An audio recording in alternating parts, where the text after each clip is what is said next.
Assalamualaikum warahmatullahi wabarakatuh.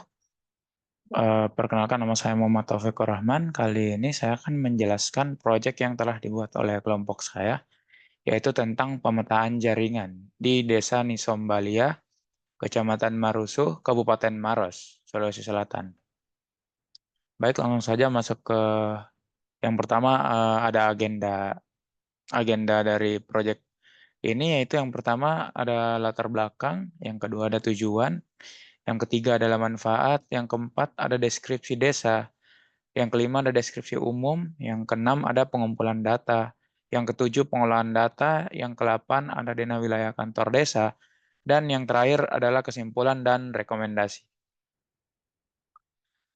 Selanjutnya ini adalah anggota dari kelompok kami, yang terdiri dari 5 orang, yaitu Muhammad Zuhail Ramadan, Muhammad Adnan Putra Amiruddin, Muhammad Ilham S. Hendra, Muhammad Nabil Syadik, dan Muhammad Taufikur Rahman atau saya sendiri.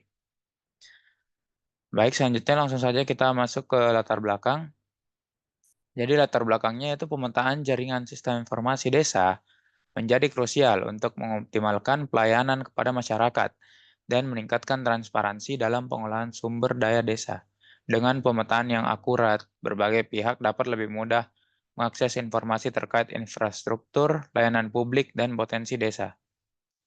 Yang kedua ada tujuan dan manfaat. Tujuan dari pemetaan ini adalah untuk menyediakan gambaran yang jelas dan terperinci mengenai wilayah, desa, infrastruktur utama, dan fasilitas penting lainnya.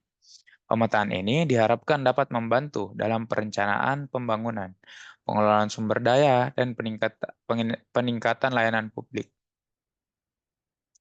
Baik, selanjutnya masuk ke deskripsi desa dari Desa Nisombalia.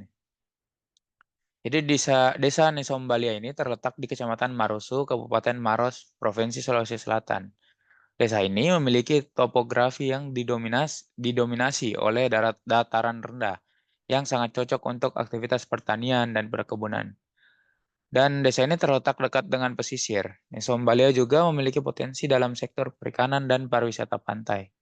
Iklim tropis dengan curah hujan yang cukup tinggi mendukung pertumbuhan vegetasi yang subur dan produktivitas lahan pertanian. Akses ke desa Nisombalia ini cukup baik dengan infrastruktur jalan yang menghubungkan desa ini dengan ibu kota kabupaten, serta daerah sekitarnya, yang mendukung mobilitas penduduk dan pengembangan ekonomi lokal.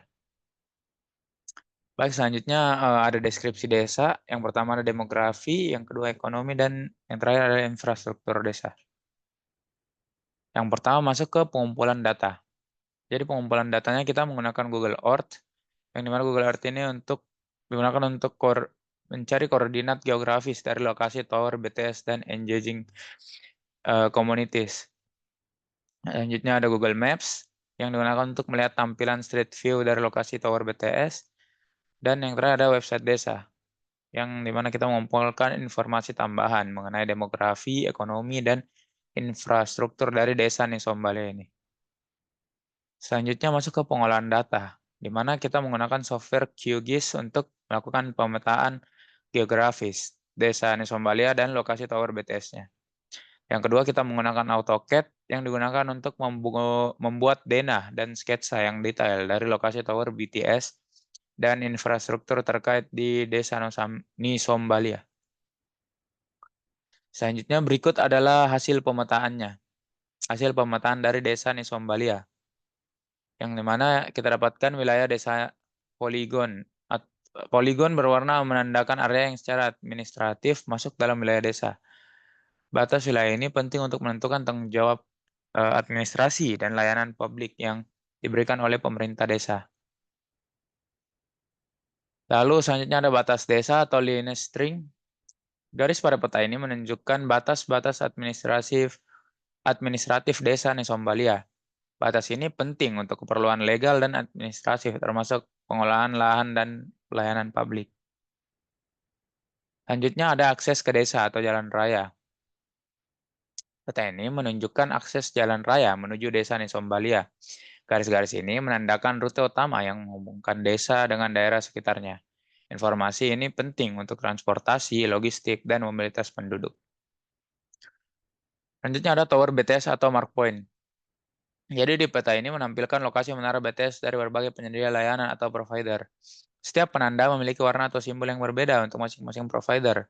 Lokasi tower BTS ini penting untuk memahami cakupan sinyal telekomunikasi dan akses internet di desa. Berikut adalah tower BTS Indosat beserta lokasinya. Selanjutnya ada tower BTS Smartfren beserta lokasinya. Dan yang terakhir ada tower BTS Excel beserta lokasinya. Selanjutnya, hasil pemetaan dari kantor desa atau markpoint. Kantor desa Nesombalia terletak di pusat desa dan ditandai dengan penanda pada peta. Lokasi ini berfungsi sebagai pusat administrasi dan pelayanan masyarakat. Titik ini menunjukkan koordinat geografis yang memudahkan warga dan pihak terkait untuk menemukan kantor desa. Selanjutnya ada wilayah kantor desa secara poligon. Peta ini menunjukkan area yang dikelola oleh kantor desa Nisombalia. Wilayah ini termasuk bangunan kantor desa dan fasilitas terkait. Poligon ini memberikan gambaran mengenai ruang yang digunakan untuk kegiatan administrasi dan pelayanan masyarakat. Selanjutnya ada Dena Wilayah Kantor Desa, yang di mana Dena Wilayah Kantor Desa ini terdiri dari yang pertama ada perpustakaan desa, yang kedua ada tandon air, yang ketiga ada kantor desa, yang keempat ada area hijau atau tanaman, dan yang terakhir ada ukuran dan dimensi. Selanjutnya masuk ke Dena Kantor Desa, yang di mana ada pintu masuk utama yang ditandai dengan PJ1, ada ruang tamu yang ditandai dengan R tunggu, ada ruang jasa yang ditandai dengan J1, J2, J3, ada pintu samping dengan tanda P1, ada aula yang ditandai dengan hal, ada ventilasi ditandai dengan fan, dan ada area hijau atau tanaman.